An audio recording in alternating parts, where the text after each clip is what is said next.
Hey, what's up guys, Jeremy here, and I have to model this bottle prop accessory for my character, and I could just do it in a few minutes for myself, but I actually just felt like recording something because number one, it'll make it more fun for me to make the bottle, and also I sometimes forget that some people are just starting out and things like this actually can kind of help them, even though I may take it for granted that like, oh yeah, everybody knows this stuff, but maybe not, right? So let's just go ahead and we're just going to model a really simple bottle again for a character I'm making.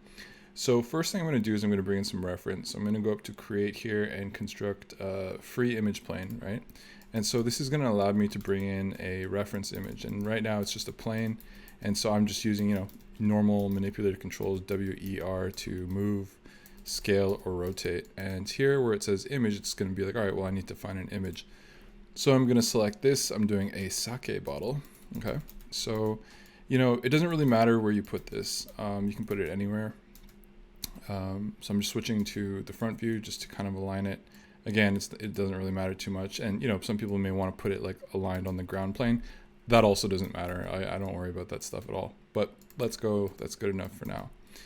So we've got our reference. And the first thing I want to do is I'm going to create a cylinder because obviously, that's what primitives are for. They're just there to help you get started. And in general, cylinders are one of the best objects next to a box that you can start with. So I'm going to start with a cylinder, blah, blah, blah, move this up. So really the important factor here to start with is when you go to the channel box or attributes, or you go to click here, you can see how many sides your cylinder starts with. And this is kind of a big discussion. And honestly, I almost want to make a video one day just talking about like how many sides should my cylinder have? Okay, like that question it's kind of important and doesn't really get much attention, but it's every model that has a cylindrical shape, you have to ask yourself that question. So for example, and this is just getting into some theory stuff and doesn't really pertain to how to model a bottle, but you know what? I'm just going to talk because I just feel like it. So when you play video games, you want lower poly, right? Just because it's easier for the engine to process, and video games will have a lower poly count. But I find nowadays with people that are making 3D art, they almost go too low. Like, guys, like this isn't, the 90s, right? We can afford a couple more polys. At the same time though, more polys doesn't necessarily make things better. So like, yeah, I could do, all right, this is the bare minimum 4, right? So that's a box. In silhouette, that actually doesn't change. Like if we were to just flatten this, it doesn't really change much between 4 and if I were to do 20, right? It's still, the silhouette is still this kind of square shape. It's when you see it from above that you can see the stepping, right? These bands. Obviously, the more that I have, the smoother it gets. So, probably an example of where you would want to use really high polys as far as video games go, or when you're like looking down the sight of a gun, because that's like right up to camera, and then you're going to be able to see this stepping a lot more easily. So even 12 for like a video game would be not, and if it was like a scope, it's way too low poly, right?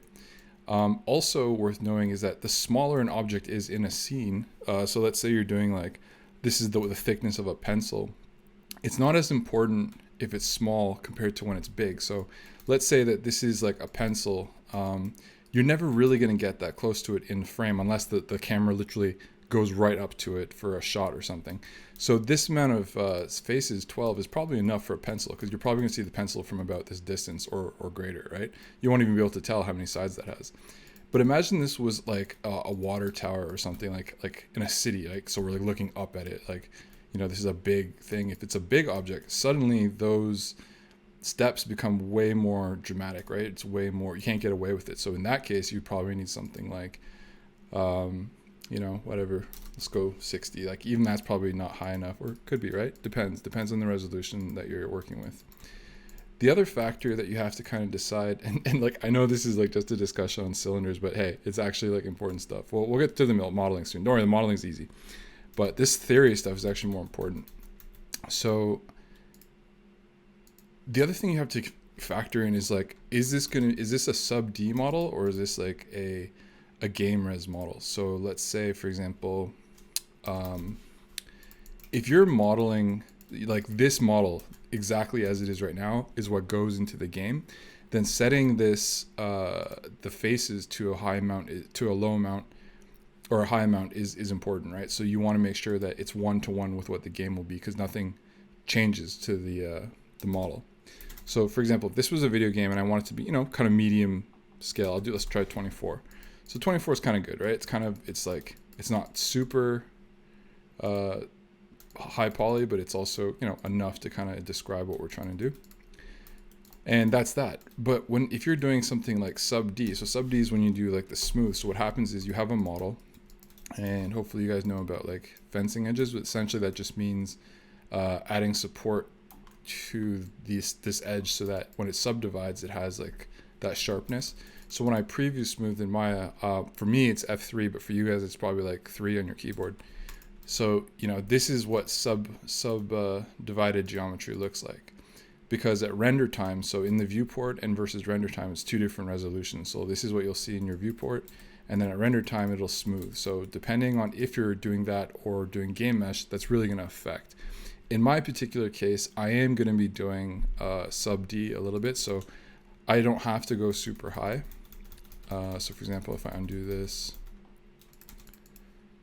so, you know, I can probably get away with like 16 because I intend to subdivide this anyway, right? 16, maybe I'll do 20. It really doesn't matter. I just like, and you always want to work with like, you know, something that can be divided by 2. You wouldn't use like 17 faces because that doesn't make any sense. You can't split this in half. As much as possible, you want to be able to work symmetrically so that, you know, you can always flip one side to another if you want to save time. Actually, you always want to save time. So there's no reason not to use an even number. Okay. So I'm still debating. So if you look at this, you see how this, with 18 sides, I get a nice midway line. So this edge right here on the, this would be the X axis. Like if you look down in the corner, so this is the X. I get a nice midline on the X, but with this amount of faces, I don't get a nice midline on the Z axis, right? So 18 faces isn't great. You're better off just going with 20. Okay. So I think I'm going to stick with 20 for now. That's good enough. And sorry for that, like, tangent, but that's kind of important. So we got our reference and we got our cylinder. So I like to model with different views. And so simply all you have to do is scale this down once you've established how many sides you want. And you could use the scale to, you know, get it roughly the height that you want, but I'm just going to use the verts. So, and actually, you know, there's other ways. So like you could just bring all these down. You could capture the whole bottle if you wanted to. So I might just do that, right? So that at the very least, those are kind of the limits of the bottle. And then you could add an insert edge here.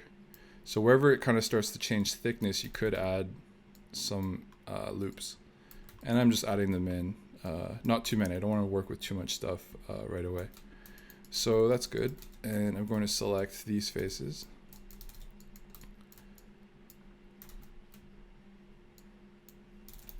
And we are going to scale this down. Now, when you scale down, make sure you don't use these handles because then you're going to lose that perfect circle. Like, don't crush it like that and go like that. Like, that's terrible. Go for the middle. Although, even though you lose height if you go for the middle one. But if you use this one, these see these flat planes, that'll control just these 2 axes instead of all 3. So you can just affect the width and not like the verticality of the height. So that's probably a good one to do. All right. Amazing, amazing, guys. All right, I'm just gonna add another edge here at the bottom. And actually, let me just close this. Sorry, I don't know my UI. I was not prepared for this. I just kind of YOLOing, whatever.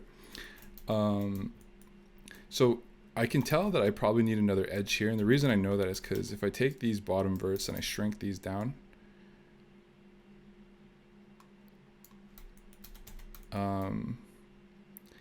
it's almost too harsh. Like I almost want like another, basically like almost like a bevel. So just want to kind of add that, and like you could probably lower it. And that's actually probably scaled too much. Something like that. Okay. All right. Same thing here. Like I want to keep this. This cork part is not the right thickness. So if I were to just scale it, then I get that kind of that tapering, which I don't want. So it just means I need another edge. Okay. Let's go back. I'm going to select them in this viewport and then scale them in this viewport. Something like that. Cool.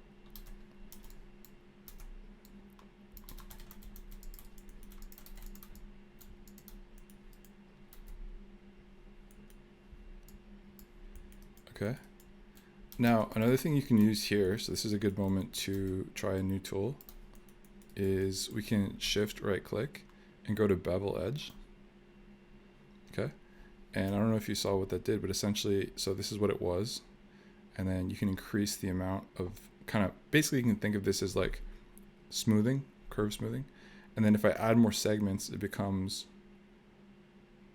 more of a smooth transition, which is exactly what we want. Okay, see? Just fit it exactly like that. Now at the top, we kind of need a little bit of the same thing. Like this is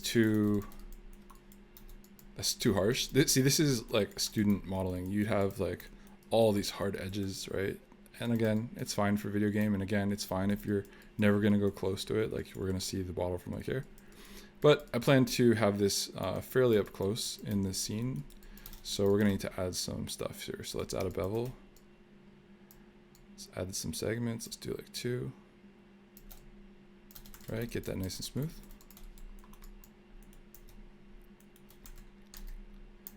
Okay. And I'm realizing actually that this probably should be lower. So we've got the cork and then we've got the lip of the bottle here. So actually, let me think. So I'm going to select this ring here, add another edge, and I'm just going to widen this, like just kind of, so separate it a little bit, right? They were kind of one piece before. Okay, now that's probably too big. I wasn't obeying the reference.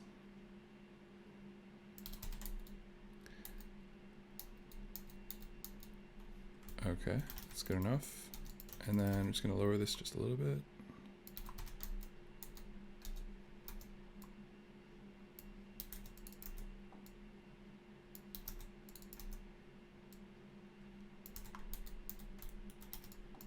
Okay, now you see how like there's like this curve. Well, obviously the 2D concept never completely matches because they're not worrying about like absolutely perfect mathematical perspective. So obviously this is going to be flat, but that's obvious. It's still the correct shape.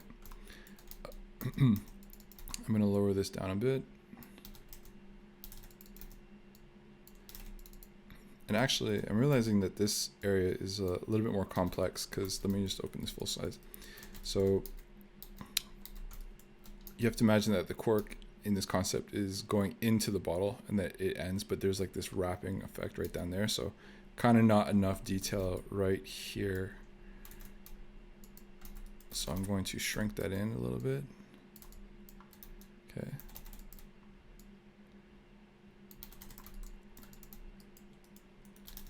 And I'm actually going to bevel this and this a little bit.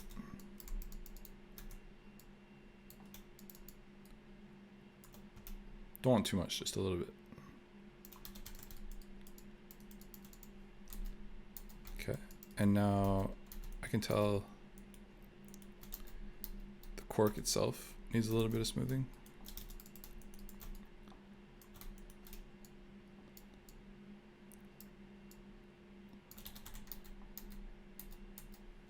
Okay, something like that. All right. And down here, the stem, this part could look a little bit better. So I'm just gonna add a loop here just to reinforce in case I decide I don't like what I do. And let's bevel this.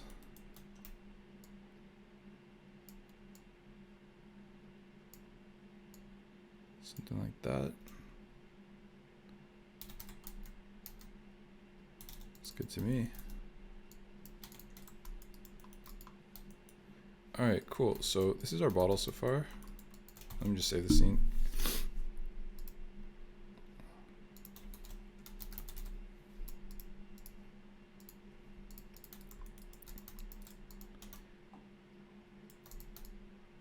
Okay. That's pretty good. Now we need to work on our label. And yeah, you could just add that label into the texture of this. Like, you don't have to do this, but I like to always give it a little bit more dimension. Now this is kind of awkward, right? Because the perspective, we're looking like down on the bottle, but obviously we're looking in front view here. So how do I know where to end the label? Well, you kind of just use, this is where you kind of have to fill in the blanks a little bit. Like, I wouldn't go down like this. It's too much, but I might lower the bottle just a little bit. And from like, say like here to here, I want that to be my label. Probably could go a little higher, but we can worry about that later. So I've got these faces. I'm going to just select them, scale it, and hold shift, scale that up. Okay. So obviously, like, the label is not, the paper is not that thick. So let's just go a little bit. Okay. Now when I preview smooth, like, a couple things happen. Wherever there's fewer edges, kind of they start to bend. So for example, right here, if I were to smooth preview this, that's not what I want. Like, I want to retain that kind of sharpness there. So I just add some reinforcing edges, like 2. There you go, right? It keeps the shape. So it's good enough. Obviously, this is not what I want with that. Let's see. I'm gonna raise this up a bit.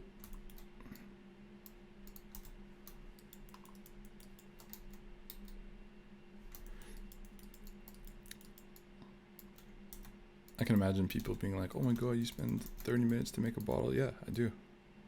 I want it to be exactly what I want it to be. Don't go for the quick stuff, man. Speed is not as important as you think.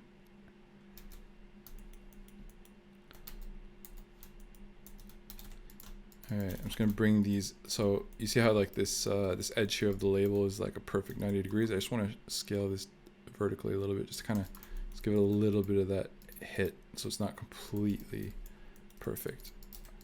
And see how, like, yeah, the paper is wrapping, it kind of has that paper feel. Like, I think I could push that even further. Let's add reinforcing here and here. That might be too hard. No, I'm actually fine with that. All right. Amazing. Amazing. Our bottle is ready. Okay. So what now? Kind of look at it. Just look at it. Is it what I want it to be? Is it speaking? Is there any other areas that need some work? So you see how, like, there's like a lack of edges here, like in the middle? I always like to add like at least one more. Like in a video game, you're trying to optimize, so you're trying to like reduce the amount of loops. So like there's these sort of absolutely no purpose in a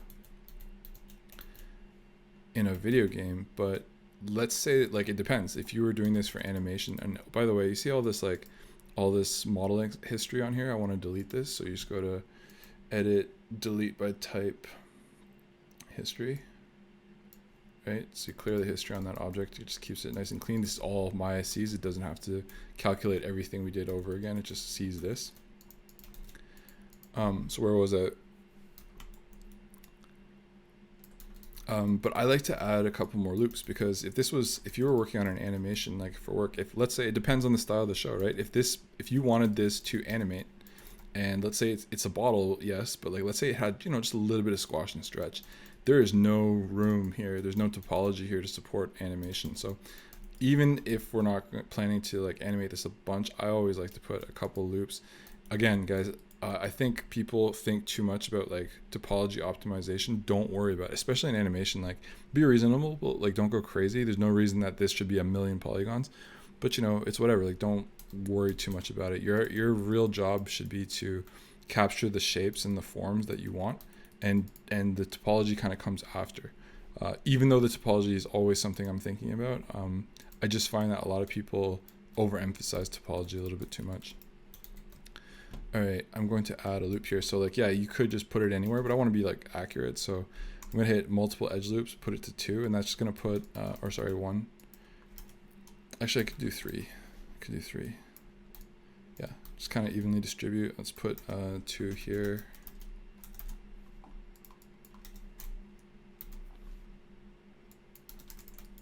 right? Whatever, good enough for now. I don't know why these verts are selected. Okay. What the hell? What is that?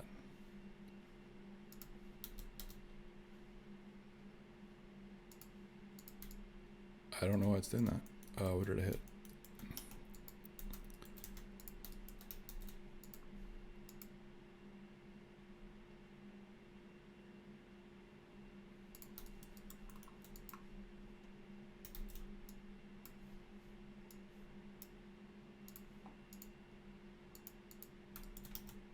Okay, weird. Don't know what that was.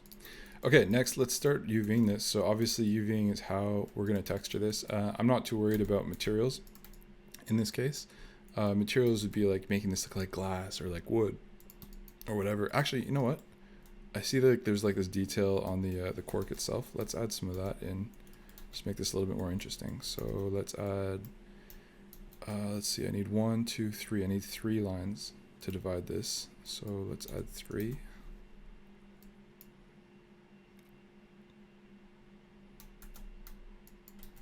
Good enough for now.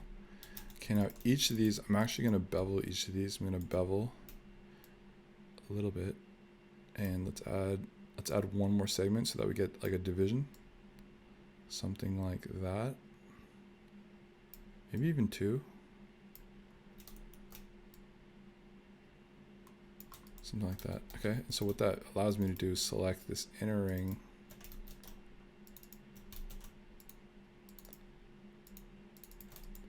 Scale this in just a little bit. It's very subtle.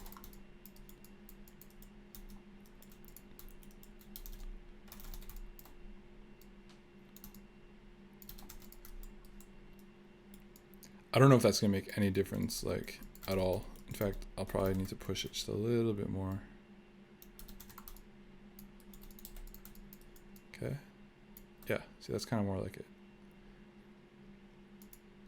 This top one's a little bit thicker than the others. Let's do that just because.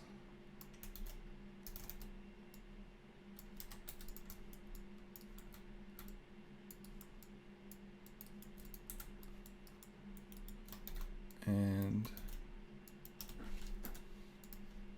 I might just add a reinforcing to the top.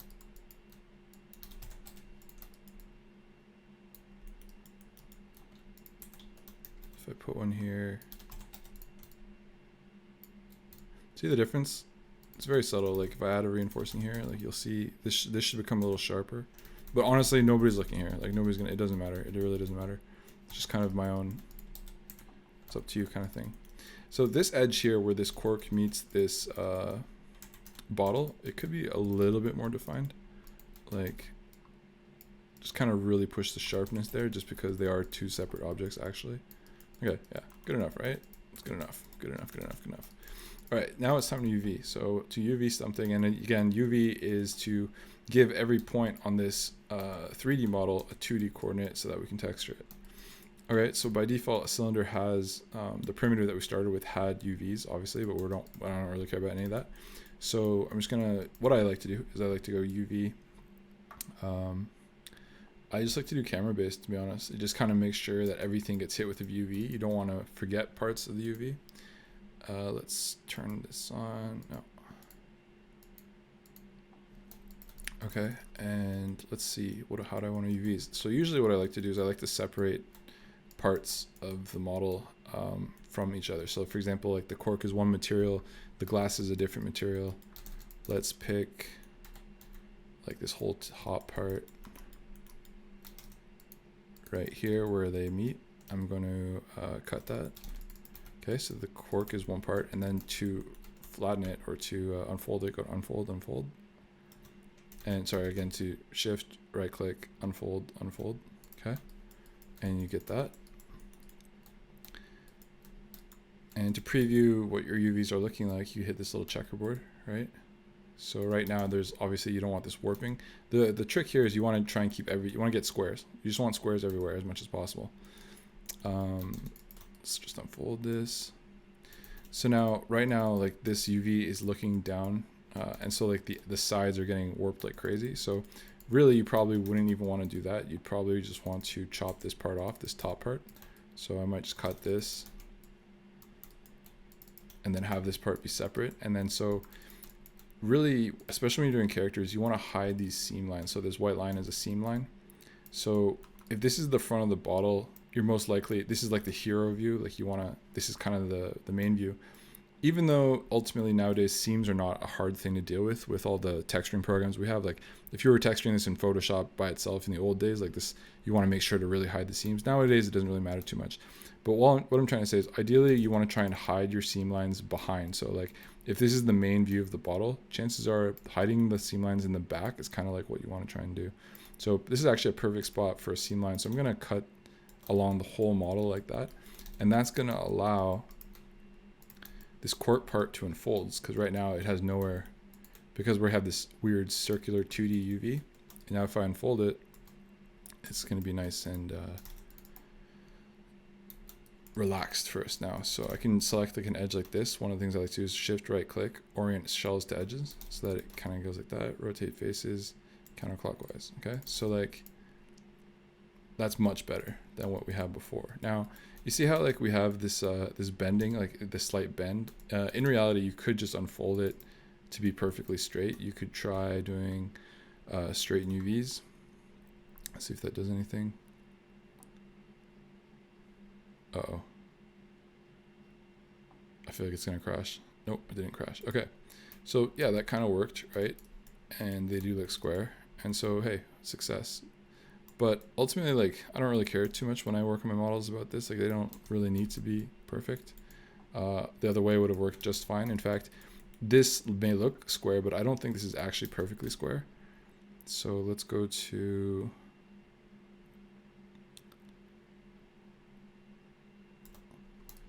Okay. I tried relaxing it along V just to maybe get a better result, but ultimately it's fine. Like that's fine. So, okay, let's move on to the bottle. And obviously the label, because I'm going to be texturing it like, you know, a unique part there, I want to probably separate the label from the bottle itself. Let me just, I feel like my viewports are always really small. Okay. Let's pick there. That's where the label ends. And let's pick, I'm just looking like where the label meets, like around here. Let's cut that. So let's cut there. So this middle section is its own piece. And I'm just going to select everything, shift, unfold. Actually, not this tarp. I just want these pieces. Unfold, unfold. Okay, same thing. We're going to take this midline, shift right click, orient shells to edges. Now, people often use, they're like, oh my God, UVs, they suck and all that. And we want to just use automatic UVs because it's so much better. And I think for like, if you're just going to slap on like a preset substance painter material, yeah, UVs don't actually matter that much. But for like hand texturing stuff in a kind of more animated style, which is what I'm going to do with this bottle, it's way more important to get UVs that you're happy with. So for me, I'm going to be using, I love doing UVs myself. UVs actually are like one of those areas that are very important to me. I love Uving. Okay, so the next part is your packing. So you want to make sure that you optimize this as much as possible. You want to use all this space. So like this square here is where your texture will be. This will be printed as an image, and you want to make sure you use as much space as possible. So like, yeah, you could just have your bottle like this and be like, bang, like UVs are done. But there's something in UVs that's called textile density, and that's essentially like how much texture space you're giving each of these faces on the model. So a way to see that is if you go to the tools, toolkit, you go to transform and you go down to, see this thing here, textile density, you hit get. So right now this island, this UV island has a textile density of 12. This one right here, 14. This one here, 23, right? That means that this has a lot more textile density here for this little bottom part than the rest of it. So you want to make sure that this is all uniform. Okay, so what I'll do is I'll look at like the most important part of the model. So like it's probably going to be this label is the most important part of the model. I'm going to just make that big. And so what I'll do is I'll hit get on that one, and then I'll select everything and hit set, and that sets everything to the same textile density as that label. Okay, that way everything is even. Essentially like when you look at the checker, all the squares across the model should be the same size. That's kind of what it means. So for example, if I scale this up and give it way more textile density, the squares get smaller, right? Because that means that this section of the model is receiving a lot more texture space on the 2D image. It's going to be higher quality, essentially. If I make it smaller, they get bigger. So like that's lower resolution, okay? So you want to try and make your UVs as big as possible. That's kind of the goal here. Now, depending on like how high quality you want your model to be, like you could split this into different UV tiles. So like I'll be like, all right, you know what? I can't fit everything here. So I'm going to move these guys to its own. I can make this really big and then do that. But that's not necessary for this tiny little object. So I'm just going to fit it all into one piece. Okay. All right, let's go. So something like that.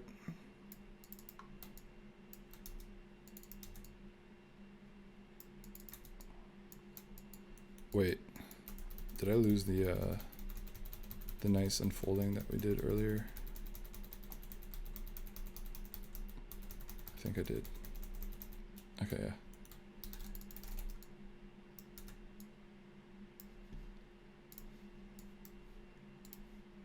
Okay, so we are good here. I'm gonna select this edge, shift right click, orient shells to edges. Just wanted that to be straight. Put you there, and again, the key is you don't want to overlap anything. That would be bad. Okay, so I feel like this could be optimized, guys. I think it could be. I think we could do better. So let's make that nice and big.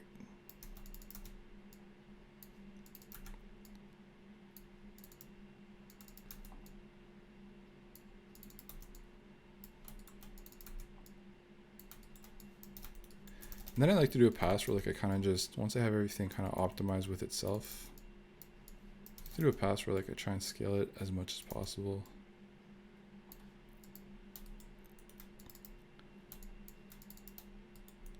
And you also want to try and put things somewhere that makes sense, because you're going to be texturing this. You're the one that's going to have to work with this stuff. So put it in places that kind of make sense. So for example, this is the top of the cork and this is the side of the cork. It doesn't really make sense to be all the way over here. Like I might as well just move it nearby so that when I'm painting in substance, it's just nice and close. Something like that. And let's just, because we have the room, there's no harm. And even though I said make the textile density the same across the object, you don't have to. If you have the space, you can feel free. It's just that, yeah, sometimes, yeah, I won't get into it, but yeah, sometimes you probably should just make sure it's all the same. But yeah, in this case, I know it's going to be fine. All right, so we got this model, and I'm going to always delete history. And now, you know, I said like how, you know, it doesn't matter where we put this thing.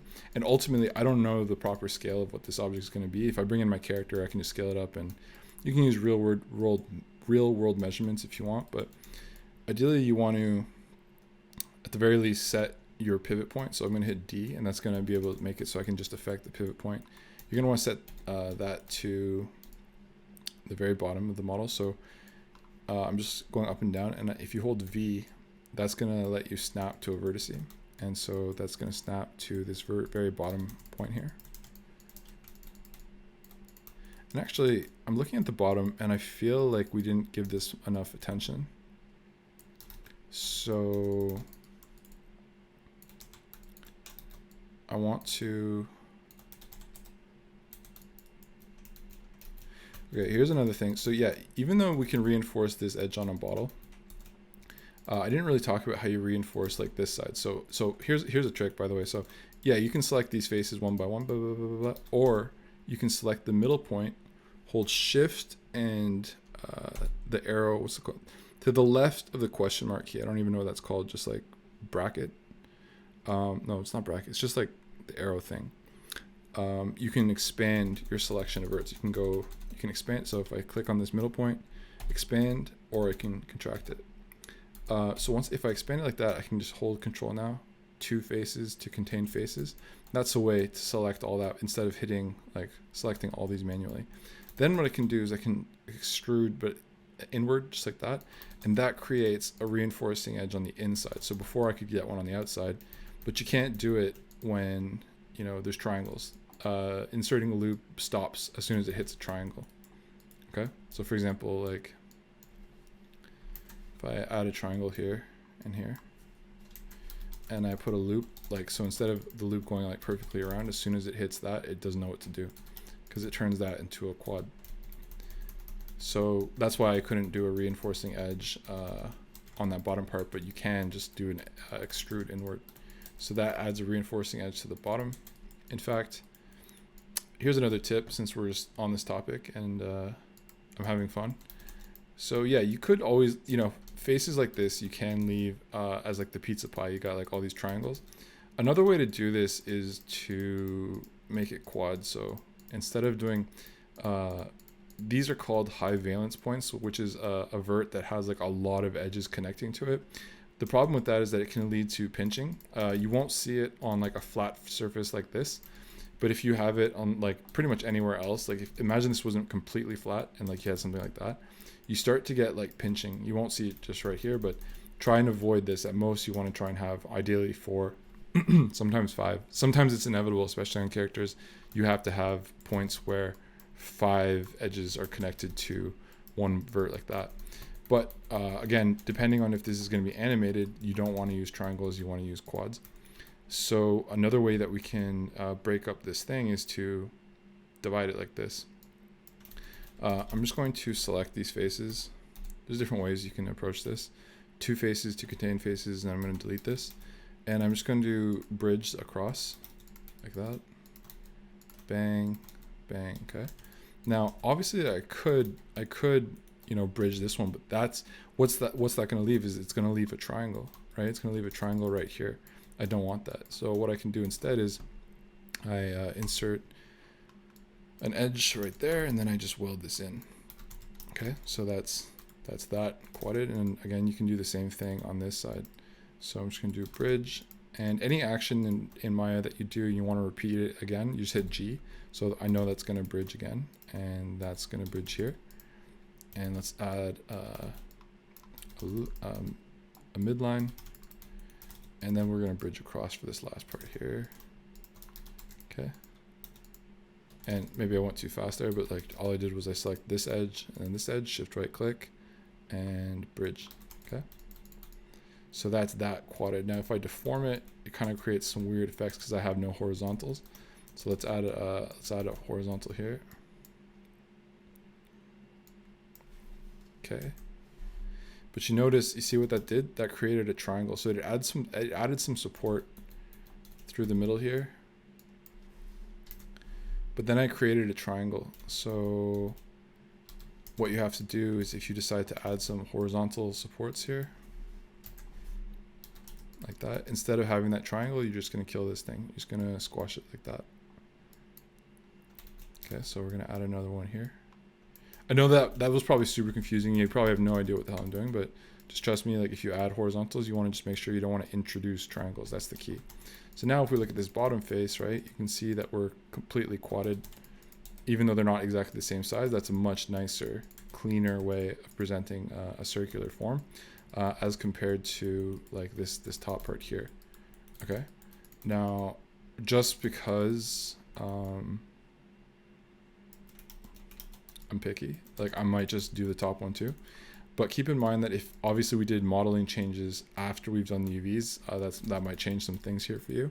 So just make sure you relax this, and you might have to reposition it. Oh, now UVs are great because you see where things did not connect. That's actually a perfect example. I didn't realize that these points weren't connected. So what I'm going to do is just select these verts, merge vertices, okay? And now if I sew these areas together, they're good, okay? All right, and I think, again, I could stop this video at any point. This whole video is not really necessary, but I'm just gonna keep going. I'm going to do the same thing for this top part. Just gonna close this. Just because it's just fun. It's fun to have clean models, two faces to faces. Bridge.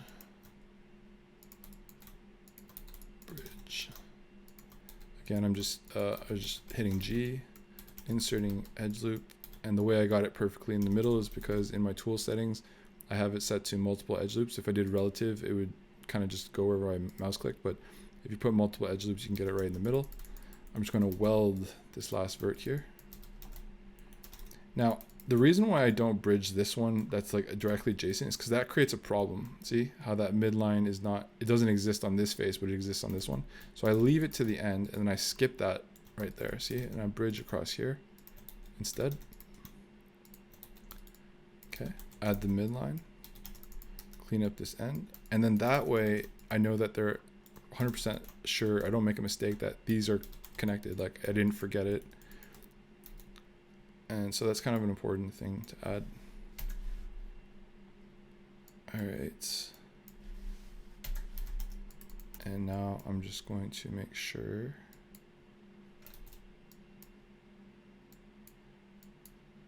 Wait, did I do that right? I feel like that wasn't the right edge.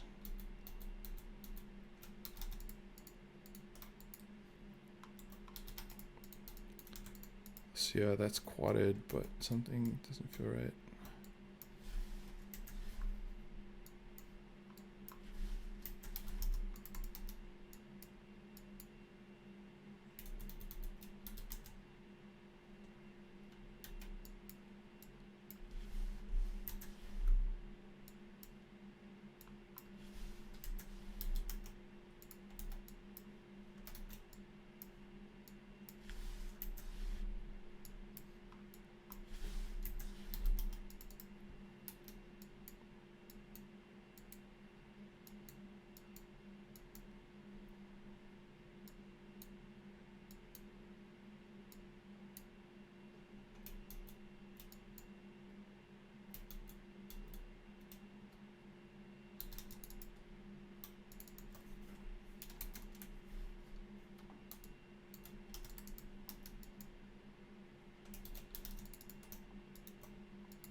Okay, that was really bad. I did a bad job deleting edges. So when you want to delete edges, you have two options. You can hit delete, like the del key under like the home button. But what happens is it leaves behind the verts of those edges, which is terrible because then it creates issues for you. So instead you want to make sure you hit control backspace. That gets rid of everything. There's no verts, see? And I even left some over here. This is terrible. This is terrible. All right, control backspace, there you go, nice and clean delete. All right, good enough. So that's it, guys. That how long did that take? 43 minutes to model a bottle. Anyway, if you watched it all the way through, hopefully that helped you. And last thing I wanted to talk about was just setting the pivot point on the bottom. Make sure it's on the bottom. I'm actually going to, I feel like doing something here. Move this up a little bit. No. It's fine, it's fine. All right, so now that my bottle is floating, I'm gonna probably wanna put it right on the ground plane, which is this line here. So I'm just gonna hold X, snap it to the grid, and there you go. Bottle is set. I'm just gonna scale it up a little bit. I'm going to freeze transformations, and what that does is, see how there's like, it's got values in the transform. I'm just going to freeze it. That clears them all out, resets everything to 0. I'm going to hit delete history to wipe out all that history, and there we go. That's how we make a bottle, guys. And let's just go to UVs. I'm just going to check all the UVs.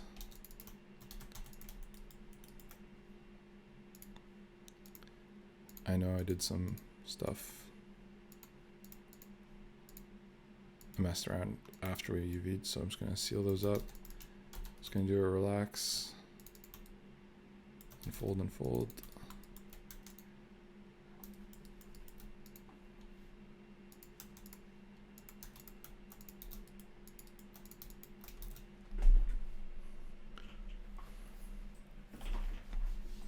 Cool, and that's it for the modeling.